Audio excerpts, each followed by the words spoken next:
Labas. Pasikalbėkim šiandien apie 11 energiją. Tai pati galingiausia energija, jeigu, tarkim, 7 energija pati greičiausia, ten 1 pati pionieriškiausia, jeigu 5 ir 9 pačios protingiausios, ten, tarkim, 18 pati magiškiausia, tai čia yra pati galingiausia energija visoje matricoje. Jeigu pagal taro, tai yra toks berniukas, kuris neturiu dabar po ranką kortų, kuris sutramdo liūtą. Ir taip ir vadinasi jėga ta korta, jėgos energija.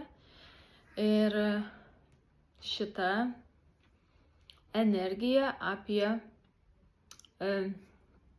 stiprybę, apie jėgą, apie tai, kad pliuse šitie žmonės gali labai daug padaryti. Ta prasme, šitų žmonės viduje yra, tarkim, jeigu paprastai pas žmogų yra, nežinau, jeigu, tarkim, baterija pas žmogų viduje yra vienai dienai, tai pas 11 energiją yra 3 tokios baterijos viduje. Jie gali žiauriai daug padaryti per dieną, jiems reikia mažai poilsio, tas poilsis irgi dažniausiai turi būti aktyvus. Jeigu, tarkim, įsivaizduota energetinį lauką, tai šita energija, jinai tiesiog yra didelė, jos yra daug. Ir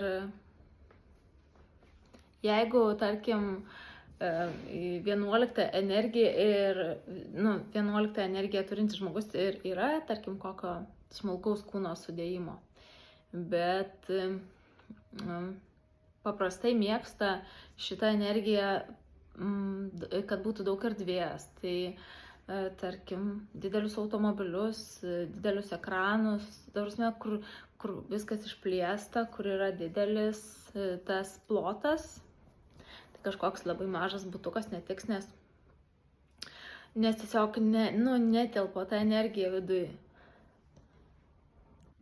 Tokie žmonės gali dirbti labai didelės apimties darbus, ten projektus, ta prasme, gali 3 darbus daryti vienu metu, nes gali daug padaryti. Ir kuo labiau tas gyvenimo kelias ir ta veikla yra tavo, tai tuo daugiau tu gali padaryti. Ta prasme, tai žmonės, kurie gali dirbti savarankiškai, kurių nereikia ten pušinti, prižiūrėti, jie gali viską puikiai susiorganizuoti ir pasidaryti ir dirbti labai daug ir labai atsakingai ir nebijo fizinio darbo. Tik labai svarbu tas, kad turi matyti kaip ir prasmę tokią, galutinį kažkokį tikslą. Ir aišku, kad ta veikla turi patikti, nes jeigu jinai nepatinka, tai tada jau sunkiau su tuo įvykdymu. Ir jeigu, tarkim, pliuse žmogus su 11 energija puikiai žino, kada jam reikia pailsėti, tai jeigu į minusą išeina šitą energiją, tai pasireiškia tuo, kad darbiški, tai man čia reikia paart. Ir tas darbiški, ta tokia yra labai slidi riba. Ir jeigu žmogus jos nejaučia, tai tada toks kaip perdėgymas gali ateiti labai greitai. Ir taip kaip tos energijos yra 3 daugiau, tai ir atsistatyti paskui reikia laiko irgi, tiesiog daugiau susigrąžinti visus resursus, laiko reikia. Tai jeigu pliuse šitie žmonės, tai jie labai jaučia kitus, jiem nereikia ten, tarkim, jeigu vadovas su 11 energija, tai jisai nepaušins žmonių, ten nereikalaus kažko neįmanomo, jisai puikiai sustrateguos taip, pažinodamas savo kolektyvą, kad, tarkim, jeigu žino, kad tas žmogus yra lėtesnis ir jisai nepadarys ten to darbo per savaitę, tai jisai jam jo ir neduos, tai čia yra pliuse. Šiaip tokia energija pakankamai turinti daug savyje žavesio, charizmos, seksualinės energijos nemažai.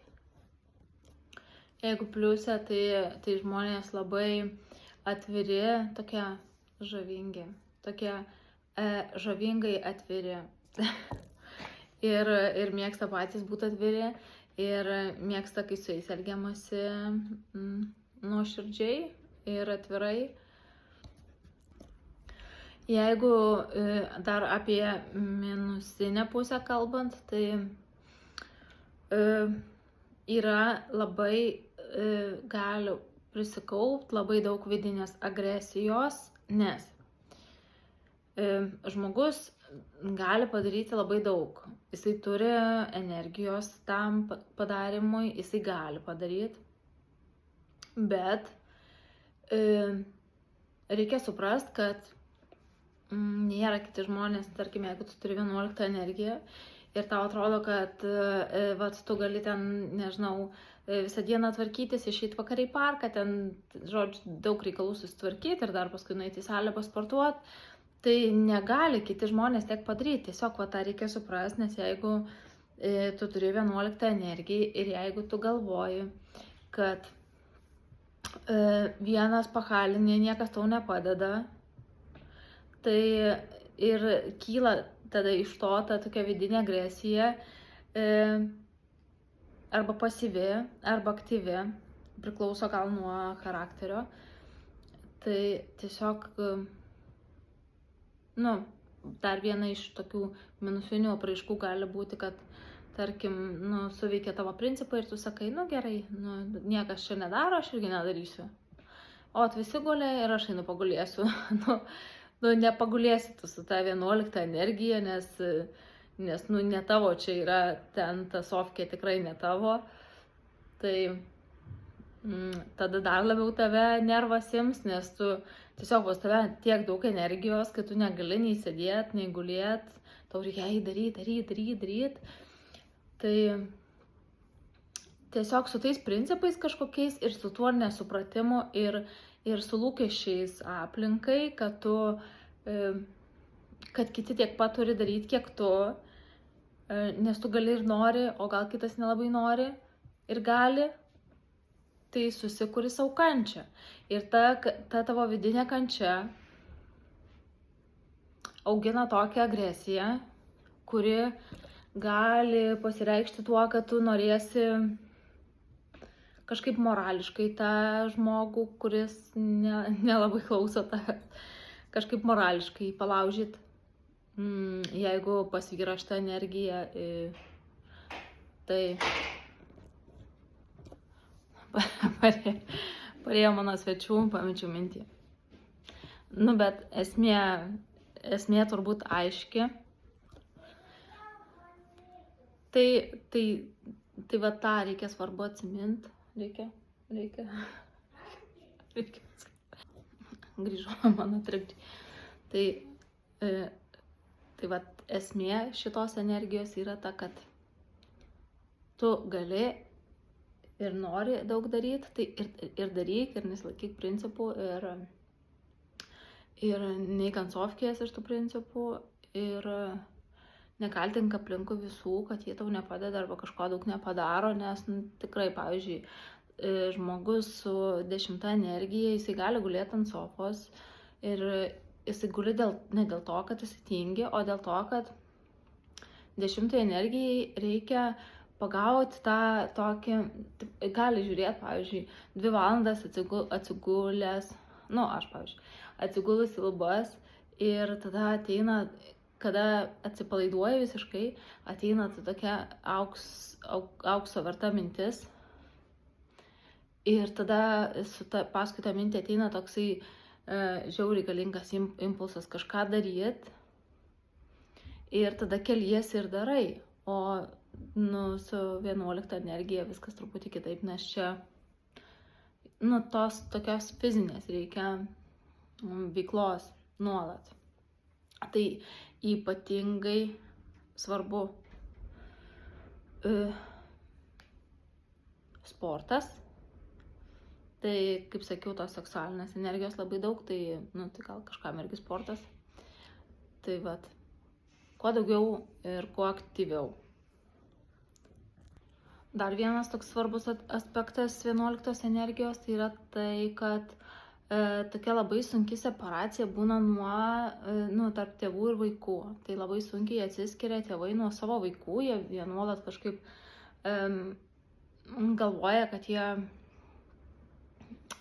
dar turi ir gali daryti tą įtaką savo vaikams. Žodžiu, toks sunkus atskirimas, nesvarbu, kiek vaikams būtų metų, bet būdinga 11 energijai. Nes čia yra tokia pakankamai struktūruota energija ir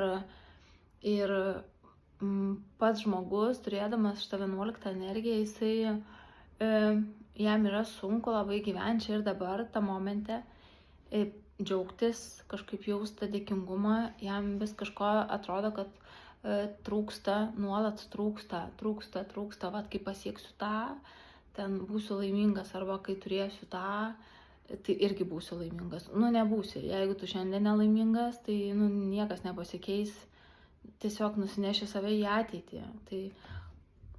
Tai tokia kaip rekomendacija 11 energijai būtų kuo dažniau stengtis būti čia ir dabar. O jeigu tu, tarkim, patinka tau fizinė veikla ir tu eini į parką ir tu tam parke tenai išėjai, turi tikslą surinkti 10 000 žingsnių, tai tu gali dar eidamas ten tuo parku, ne tai kad sausai tiesiog rinkti tuos žingsnius, bet paklausyti paukščių, žodžiu, nežinau, pažiūrėti į vandenį, į debesis, į dangų, kažkur ten, nes 11 energijai yra labai svarbus toks momente susijungimas su visom gamtos stichijom. Tai ten, nežinau, vanduo, ledas, ugnis, oras, jūra, saulė, vėjas. Ta prasme, visos kuo dažniau susijungt, pajaust, pabūt, žodžiu, su gamta. Nes, tarkim, pagal tamsias ir šviesias energijas, nors ir 11 energija yra tokia jėgos ir labai galinga energija, bet jinai yra visiškai šviesi energija. Tai yra žmogus pats savo batareika, jisai gali pats save pasikraut, jam nereikia ten kažkaip kitų žmonių, kad jam ten padėtų atsigaut. Nereikia ten tos energijos iš kitų žmonių, žodžiu, jis pats gali atsigauti ir labiausiai, geriausiai tai gali padaryti susijungiant su gamtos stichijom. Dar prie minusinės energijos pusės tai yra tikėtina tas, kad 11 energijos savininkas, jeigu jis išgyvena minuse, tai turi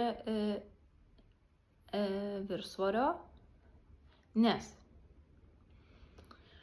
energetinis potencialas yra labai didelis. Ta prasme, tu gali padaryti, nežinau, kalnus nuverst, tu gali tikrai labai daug padaryti. Ir jeigu tu savo to potencialo neišnaudoji, tarkim, imam skalę ten 100% potencialo ir tu jo neišnaudoji, išnaudoji 30 ten kažkur sėdėdamas, rūšiuodamas kažkokius, nežinau, daiktus į dėžutės, tavo veikla tokia, o tu gali tiek padaryti. Tai tada viena iš priežasčių gali būti ta, kad tiesiog ta tavo energija netelpa tavo kūne ir neišnaudota energija nusėda. Tai pagalvok, jeigu turi tokių papildomų nereikalingų kilogramų, gal tau jie reikalingi, bet jeigu nereikalingi, tai pagalvok, kad tai gali būti viena iš priežasčių, kad eini ne savo keliu arba neišnaudoji viso savo potencialo. Atsimink, kad tavo visą šitą vidinę jėgą ir visą tą galę reikia panaudoti gėriui, jeigu tai panaudosi gėriui ir geriem tikslam, tai pamatysi, kaip sužydės tavo siela ir kaip tau gera gyventi bus. Tiesiog, kadangi turi tu jos labai daug, tos energijos, tai tu gali padėti kitiem, nes turi tam potencialą, kad padėt. Jeigu tu, labai svarbus čia šitas momentas, kad jeigu tu turi 11 energiją ir jeigu tavo gyvenimas eina tokia link depresijos, tai žinok, kad arba tu neišnaudoji savo potencialo, arba tu eini ne savo keliu, nes ten, kur yra tavo kelias, tai tu tikrai gali daug padaryti ir tu neskaičiuosi nei laiko, nei jėgų. Ir dar vienas toksai svarbus momentas, kad yra labai stiprus žodis pas šitų žmonės. Toksai galingas, toks turintis daug svorio. Tai šitą dalyką, man atrodo, irgi galima panaudoti savirealizacijai. Tai tiek apie 11 energiją. Tiesiog nueik į gamtą. Viskas, jeigu jauti, kad kyla kažkokia vidinė agresija, nueik į gamtą, susijung su stichija ir pajausi, kaip tavo ten visi tie prisikaupę dalykai, tiesiog va taip va nueis. Taip va. Iki.